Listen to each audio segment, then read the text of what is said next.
Halo kawan-kawan, terima kasih buat kalian yang masih pantengin Box Review Film. Setelah film Interstellar 2014 yang mendapat sambutan positif dari kritikus film, Christopher Nolan kembali menghadirkan sebuah masterpiece berjudul Dunkirk. Film ini merupakan film pertama Nolan yang diadaptasi dari kisah nyata. Berdurasi 107 menit, Dunkirk pun resmi menjadi film dengan durasi terpendek kedua yang pernah dibuat oleh sinias asal Inggris ini. Meskipun berdurasi pendek, bukan berarti ia tidak menjanjikan karya yang epik lewat filmnya kali ini. Sebelum menceritakan alur cerita lengkapnya, Mimin ingin mengulas sedikit sejarah pelabuhan Dunkirk yang dimana sekitar 400.000 pasukan Inggris dan Perancis terjebak telak.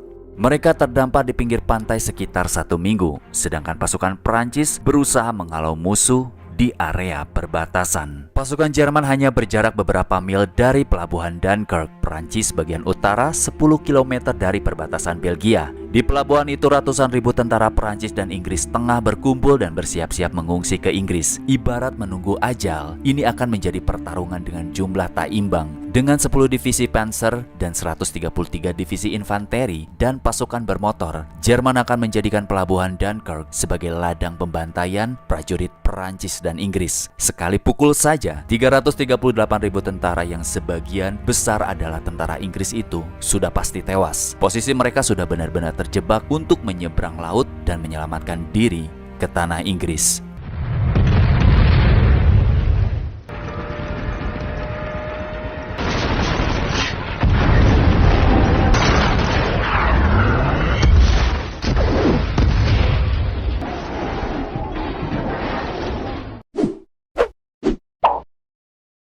Di kawasan pemukiman Dunkirk, 5 orang prajurit Inggris menyusuri deretan rumah yang sudah tak berpenghuni. Dihujani selembaran menyatakan mereka telah terkepung Jerman. Berharap menemukan sesuatu yang dapat mereka makan, namun malah diberendel peluru. Hanya Tommy, satu-satunya yang tersisa, berhasil lolos dari sasaran peluru.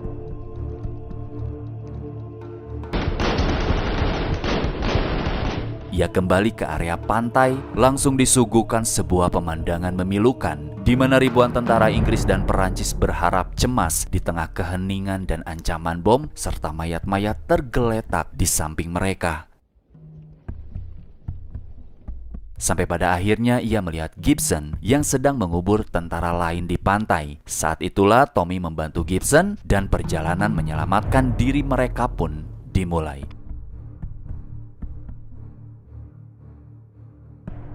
Tiba-tiba semua panik melihat datangnya pesawat tempur Jerman, lalu sedikit menyentil mereka dengan sekali serangan bom. Pihak musuh sengaja mempermainkan mental lawannya karena sudah benar-benar terjebak, tidak dapat berkutik sedikit pun. Salah satu bentuk upaya evakuasi, Inggris mengerahkan kapal-kapal nelayan milik warga supaya turut membantu dalam misi tersebut. Salah satunya Tuan Dawson bersama Peter putranya. Ada pula George temannya Peter. Pada saat itu memaksa ikut berlayar, tidak ingin melewatkan momen berharga menjadi bagian tim penyelamat. Kisah mereka diceritakan seharian di tengah laut.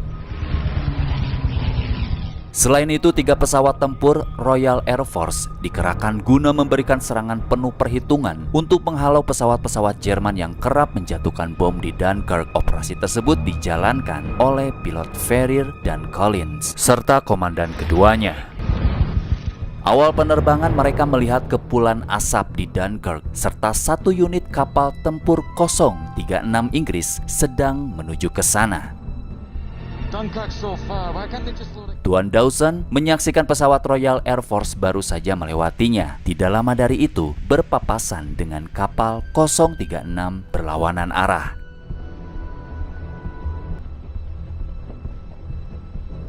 Kembali ke udara, Spitfire sang komandan jatuh tertembak. Pesawat Ferrier juga kena tembak sehingga tangki bahan bakarnya bocor. Di lautan, Tuan Dawson melihat ada seorang prajurit terdampar di tengah laut.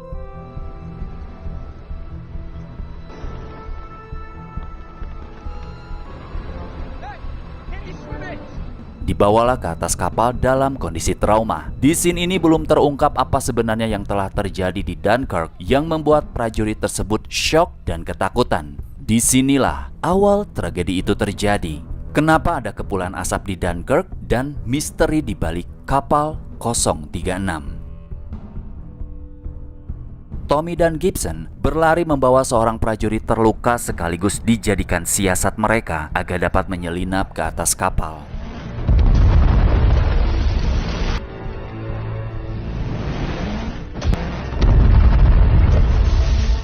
Di tengah kepanikan, terjadilah perkubuan antara tentara Inggris dan Perancis yang dimana mereka memiliki bantuan dari negaranya masing-masing. Kebetulan kapal evakuasi Inggris datang duluan dan hanya membawa korban luka khusus prajuritnya.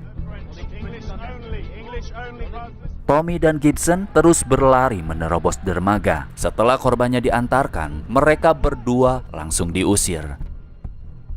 Gibson turun ke bawah dermaga di balik pemecah ombak, diikuti Tommy, bersembunyi menunggu keberangkatan kapal. Selama di sana mereka menguping pembicaraan komandan yang mengabarkan bahwa tank musuh telah mundur namun berfokus pada serangan udara. Secepat mungkin semuanya harus segera dievakuasi. Cargill, Perdana Menteri Inggris, berharap setidaknya sekitar 30.000 harus berhasil dievakuasi. Sedangkan pada saat itu ada 400.000 pasukan yang terjebak. Barulah Tommy sadar dia dan Gibson bisa jadi tidak masuk ke dalam daftar evakuasi yang diutamakan. Dermaga harus tetap dipertahankan apapun resikonya, meskipun areanya berada dalam jangkauan meriam dari arah barat. Jika seandainya dermaga hancur, maka semuanya akan terdampar dan sulit dievakuasi. Tidak lama, terjadilah penyerangan yang pada saat itu belum mendapatkan bantuan dari pilot Ferrier dan Collins. Makanya di awal kedatangan mereka sudah melihat kepulan asap.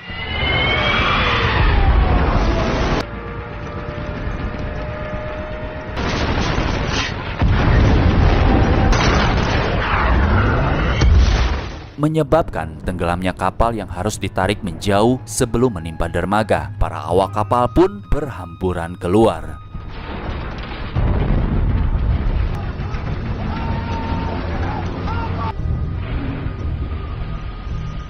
Di sana Tommy menolong seorang prajurit bernama Alex.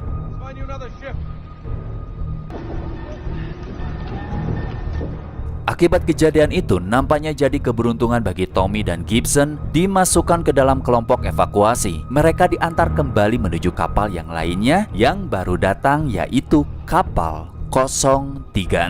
Setelah di sana, Gibson memilih tetap di atas dek, sedangkan Tommy dan Alex masuk ke dalam geladak kapal. Gibson di awal survive selalu memperhitungkan langkahnya saking ingin kembali pulang dengan selamat. Tommy dapat membaca isi pikiran Gibson meskipun mereka berdua belum pernah berkomunikasi sebelumnya.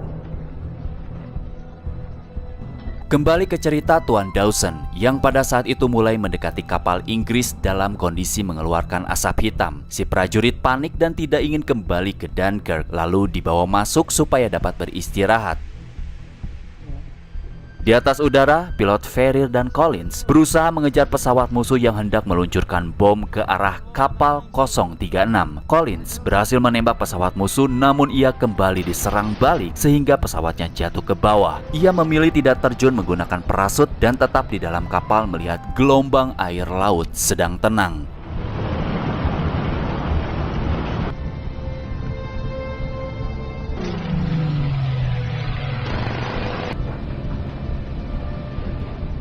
Mengetahui bala bantuan telah tiba, musuh menyerang kapal 036 di malam hari.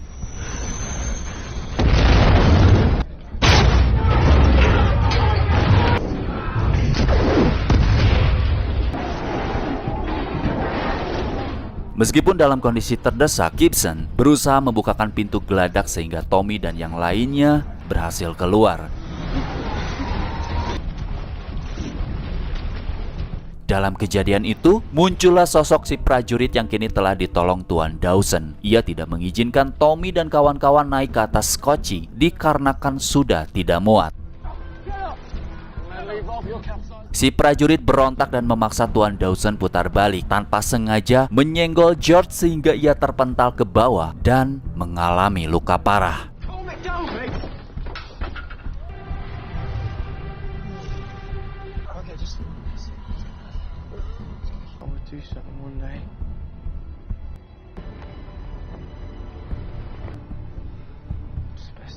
Setelah pilot Collins terjatuh, kini pilot Ferrier harus berjuang sendirian menghalau pesawat musuh yang ingin menggagalkan evakuasi. Hingga di suatu titik, ia menyaksikan para prajurit berhamburan keluar dari kapal kecil menuju kapal yang lebih besar. Lalu, apa penyebab prajurit berhamburan keluar dari kapal kecil tersebut? Sebelum menceritakan kronologinya, kita kembali menyaksikan bagaimana nasib pesawat pilot Collins terjatuh ke laut. Kepekaan Tuan Dawson mendorong ia mengejar kemana arah jatuhnya pesawat Collins. Sementara itu, Collins panik dikarenakan pintu keluar pesawat macet yang dapat menyebabkan ia tewas tenggelam saat air sedikit demi sedikit mulai masuk ke dalam.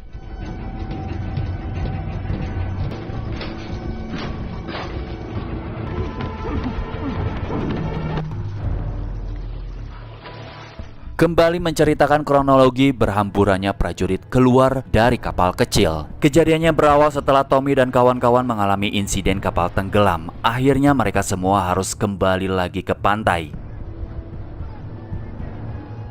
Di tengah keputusasaan, mereka bertiga menyaksikan seorang prajurit memilih mengakhiri hidupnya.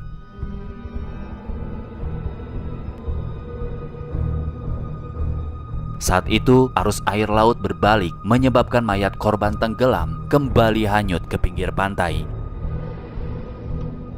Insinyur kerajaan pun berupaya membuat dermaga dari truk, setidaknya dapat membantu ketika laut pasang datang. Kemudian Tommy dan kawan-kawan berlari menghampiri sekelompok anggota yang sedang berjalan mendekati sebuah kapal kecil terdampar di area sana. Mereka semua bersembunyi masuk ke dalam kapal menunggu pasang tiba agar dapat berlayar menggunakan kapal tersebut. Setelah beberapa jam kemudian, terdengar suara langkah kaki dan ternyata pemilik kapal tersebut seorang laki-laki asal Belanda yang memang ditugaskan turut membantu evakuasi. Dia sengaja meninggalkan kapalnya takut terdeteksi tentara musuh. Tidak lama dari itu, musuh menembaki kapal.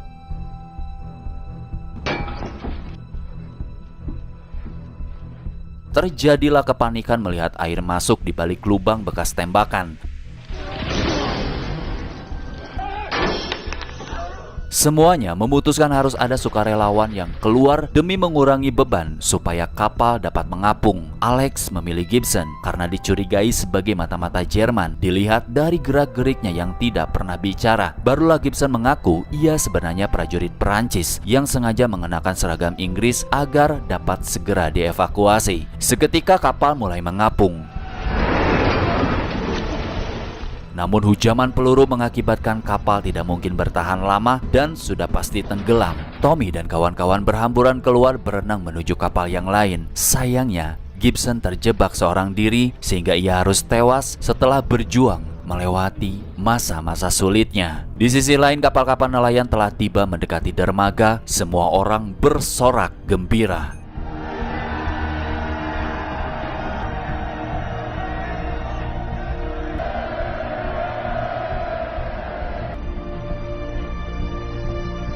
Namun mereka kembali dikejutkan. Satu-satunya kapal tempur yang masih tersisa akhirnya dibombardir.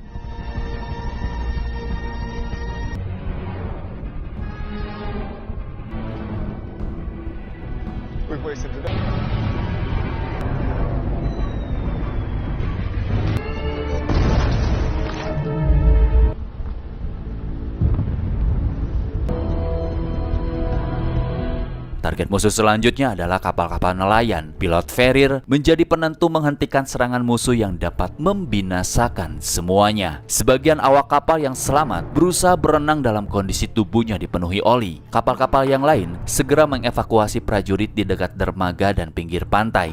Tuan Dawson menyuruh sebagian masuk ke bawah geladak. Barulah di sana diketahui ternyata kondisi George telah meninggal.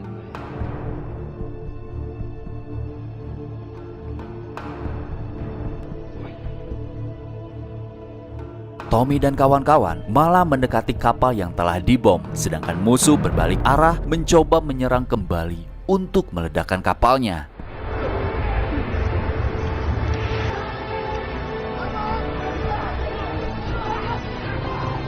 Pilot Ferrier menembaki pesawat musuh dari belakang sehingga terjatuh tepat di dekat area yang dipenuhi oli.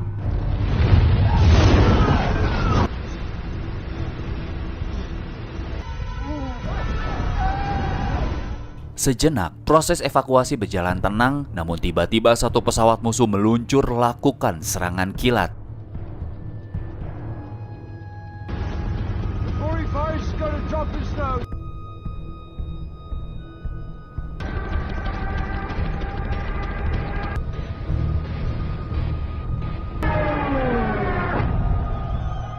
Ferrier yang siap menyelamatkan diri dengan terjun payung. Karena pesawatnya kehabisan bahan bakar, urung melakukan niatnya. Dengan berani sang pilot menghabisi sisa-sisa pesawat Luftwaffe, membuat evakuasi berjalan lancar.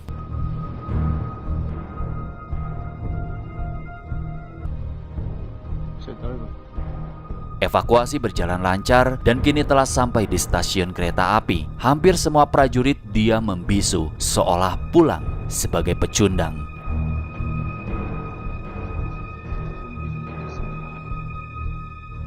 Di kloter terakhir, komandan menyatakan hampir 300.000 pasukan berhasil dievakuasi dan ia memilih tetap tinggal menemani pasukan Perancis yang masih menunggu jemputan evakuasi.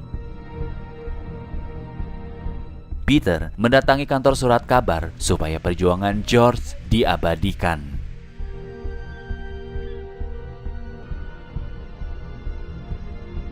Tommy membacakan sebuah berita bahwa ini hanya permulaan. Kepulangan mereka bukan karena kalah atau takut, namun semata-mata untuk mempersiapkan kembali perang selanjutnya yang jauh lebih besar. Akhirnya Ferrier bisa menyelamatkan diri, namun ia mendarat di garis pertahanan musuh dan tertangkap.